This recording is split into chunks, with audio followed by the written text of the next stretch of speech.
एक महिला अपने जीवन के चक्र में बहुत से उतार चढ़ाव देखती है, बहुत से उसकी शारीरिक जो है परिवर्तनें आती हैं। कभी पीरियड्स आते हैं, कभी पीरियड्स जो है शुरू होता है, इसके अलावा कभी प्रेगनेंसी होती है, कभी डिलीवरी होती है।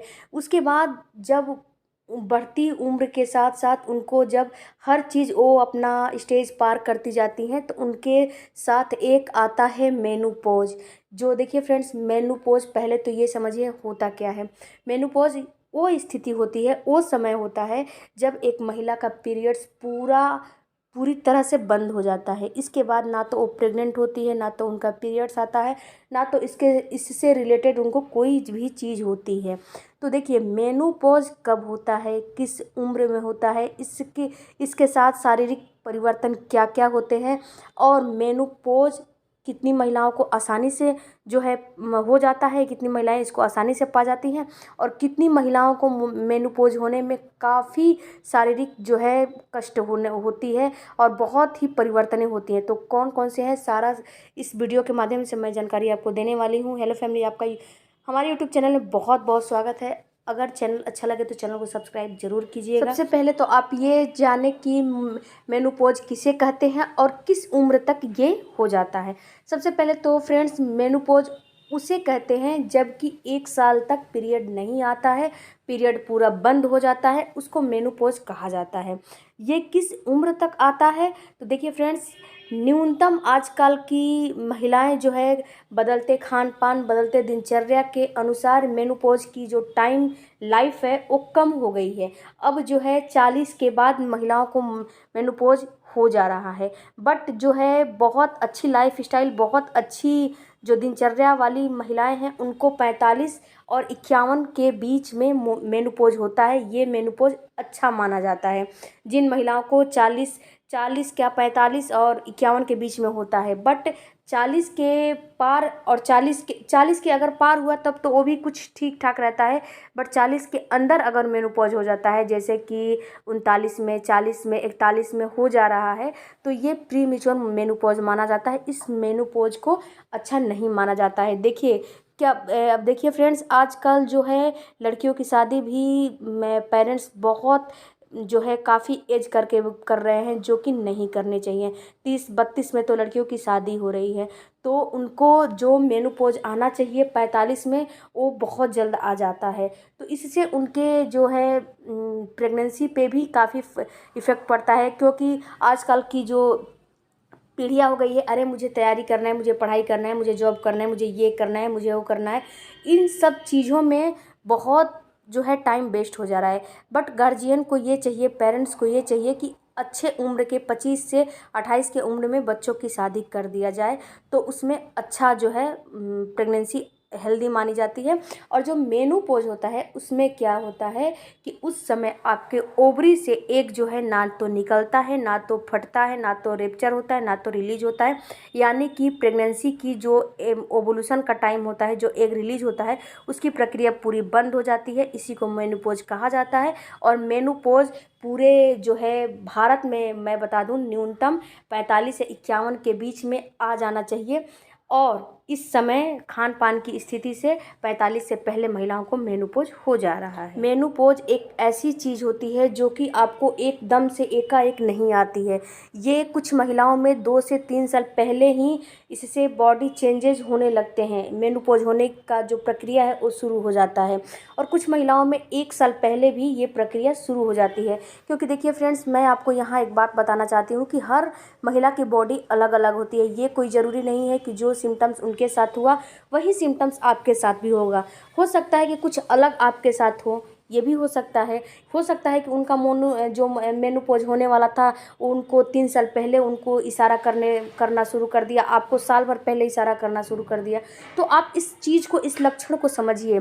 मेनोपॉज में देखिए क्या होता है कि जो एस्ट्रोजन और प्रोजेस्टेरोन नामक हार्मोन जो होते हैं, वहीं ये दोनों हार्मोन प्रेगनेंसी को रोकने में काम करते हैं, और यही दोनों हार्मोन पीरियड्स को लाने में काम करते हैं। ये दोनों हार्मोन क्या करते हैं कि जब आपका मेनोपॉज का समय आता है, धीरे धीरे जब आप 40 के पार जाती हैं, तो ये क्या करते हैं कि अपना जो हार्मोन है उसको धीरे धीरे घटाना शुरू कर देते हैं। तो जब ये घटाना शुरू कर देते हैं तो आपके अंदर मेनोपॉज का लक्षण और सिम्टम्स दिखाई देने लगता है। तो चलिए जानते हैं कि मेनोपॉज जब होता है तो उसके कौन कौन से लक्षण और सिम्टम्स आप में नज़र आते हैं। सबसे पहला आपको लक्षण नज़र आएगा, आपकी बॉडी में हीट बढ़ जाएगी, आपकी बॉडी में गर्मी काफ़ी बढ़ जाएगी। ये गर्मी आपको ऊपरी हिस्सों में होने लगेगी या फिर ये गर्मी आपको पूरी बॉडी में होने लगेगी। बट आपको जो और आपके घर में फैमिली है उनके अलावा आपको ज़्यादा आपके बॉडी में गर्मी लगेगी। आपको ऐसा लगेगा कि अरे मुझे ही क्यों इतनी गर्मी लग रही है। सबसे फर्स्ट जो है सिम्टम्स मेनोपॉज का ये देखा गया है। दूसरा सिम्टम्स देखा जाता है कि दूसरा सिम्टम्स पीरियड इनरेगुलर होता है। जो पीरियड आपका हर मंथ रेगुलर आता है, जो पीरियड आपका 1-2 दिन इधर उधर हो जाता है टाइम से, बट पीरियड हर मंथ आपका रेगुलर ही आता है। तो इस समय क्या होगा, जब मेनोपॉज की स्थिति में जब आप पहुंचेंगी तो उस समय आपको पीरियड जो है आपका इनरेगुलर हो जाएगा। कभी महीने में एक बार आ जाएगा, कभी 2 महीने में आ जाएगा, कभी 15 दिन में आ जाएगा, कभी 3-3 महीने भी नहीं आएगा, कभी 10-10 दिन पे आ जाएगा। तो ये सारा जो है दिनचर्या जो सिम्टम्स होता है ये मेनोपॉज में ही आते हैं। इसके बाद आपको या तो नींद बढ़ जाएगा या फिर नींद में कमी हो जाएगी। दोनों सिचुएशन में आपको मेनोपॉज की ओर इशारा करता है। या तो अभी आपको ज़्यादा नींद आएगी या फिर आपको टूट टूट के नींद आएगी, जे लेट नाइट तक नींद ही नहीं आएगी। नींद आएगी भी तो 1 घंटे 2 घंटे में टूट जाएगी। इसके अलावा आपको थकान बहुत ज़्यादा, आपकी बॉडी बहुत ज़्यादा वीकनेस कमज़ोरी फील करने लगेगी, थकान आपको होने लगेगा। इसके अलावा जो है आपको मेनोपॉज जब होने वाला होता है तो 1 साल पहले आपको यूरिन की फ्रीक्वेंसी बढ़ जाती है। देखिए फ्रेंड्स, ये जो है ये जो सिम्टम्स होते हैं इनमें से कुछ अगर आपको दिखाई दे रहे हैं तो समझिए कि मुझे मेनोपॉज की ओर मुझे इशारा अब मिल रहा है। मुझे मेनोपॉज साल भर 1.5 साल के बाद हो ही जाएगा। तो अगर आप में यूरिन जो है यूरिन की फ्रीक्वेंसी बढ़ जाती है, ये क्यों बढ़ जाती है? क्योंकि देखिए जो आपका वेजाइना है वो थोड़ा सा लचीला, जो लचीला पहले लचीला होता था वो लचीलापन छोड़ देता है, वो कड़क हो जाता है। इसके अलावा उसके आसपास की जो मांसपेशियां होती है वो थोड़ी वीक हो जाती है, कमज़ोर हो जाती है। इसके बाद आपको जो है यूरिन इन्फेक्शन भी होने लगेगा। इस सिचुएशन में आपको यूरिन इन्फेक्शन भी होने लगता है, यूरिन में इन्फेक्शन आपको बार बार होने लगेगा। इसके बाद आपको सेक्स करने का बिल्कुल भी मन नहीं करता है। अगर 10 दिन 20 दिन पे भी अगर मतलब आपके हस्बैंड चाहेंगे रिलेशन में रहना तो आपको थोड़ी भी इच्छा नहीं होगी रिलेशन में रहने के लिए, क्योंकि जो एस्ट्रोजन नामक हार्मोन होता है ना वो उसकी स्तर घटने लगती है। एस्ट्रोजन जो हार्मोन होता है वही आपकी सेक्स की इच्छा को, वही आपके सेक्स की हार्मोन को बढ़ाता है, जो कि जब कम होने लगेगा क्योंकि उसको मेनोपॉज की ओर आपको ढकेल रहा है तो वो चीज़ कम होने लगती है, तो आपको रिलेशन में रहने का भी मन बिल्कुल भी नहीं करता है। इसके बाद आपको जब रिलेशन मेंटेन करेंगी तो उस समय आपको ड्राइनेस भी महसूस होगी, क्योंकि एस्ट्रोजन और प्रोजेस्टेरोन दोनों हार्मोन आपके कम बन रहे हैं। इसके अलावा आपको चिड़चिड़ापन, गुस्सा बहुत ज़्यादा आने लगेगा। इसके बाद आपको आपकी ब्लीडिंग भी काफ़ी जो है बढ़ जाती है इस समय मेनोपॉज की स्थिति में जब आ जाती है। अब जानते हैं कुछ घरेलू उपाय। अगर आपको मेनोपॉज की समस्या दिखाई दे रही है, अगर लक्षण दिखाई दे रहे हैं तो सबसे पहले तो आपको गर्मी पैदा करने वाली चीज़ों को बिल्कुल भी नहीं खाना चाहिए, यानी कि गर्म तासीर चीज़ों का सेवन आपको नहीं करने चाहिए। आपको ज़्यादा से ज़्यादा पानी पीना चाहिए, ज़्यादा से ज़्यादा फल खाना चाहिए।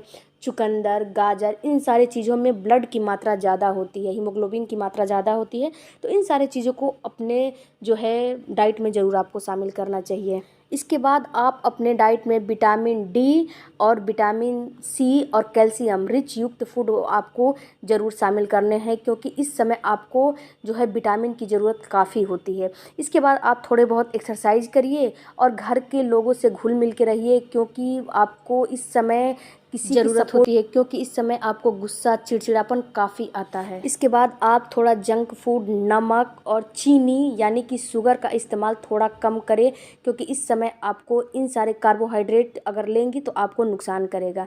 इसके अलावा आप जंक फूड भी कम खाएं, चटापटा, चटर मटर, तेल मसाले, इस चीज़ को आपको कम कर देना चाहिए। आपको फल, सब्जी, ताज़ी हरी सब्जियां, ड्राई फ्रूट, इन सारे चीज़ को आपको अपने डाइट में लेना चाहिए, जिससे कि आपको जो भी समस्या है उससे राहत मिले। और फ्रेंड्स, अगर आपको प्रेगनेंसी कंसीव करने में कोई भी दिक्कत आ रही है तो मेरा दूसरा चैनल है माय वुमेन्स केयर, जो कि मैं डिस्क्रिप्शन में लिंक दे दूँगी, उसको भी आप जाके चेकआउट करिए।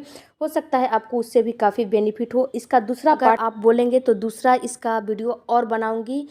Thank you for watching. Bye bye, take care, धन्यवाद। लेकिन अगर आपको प्रेगनेंसी नहीं हो रही है तो मेरे चैनल को जरूर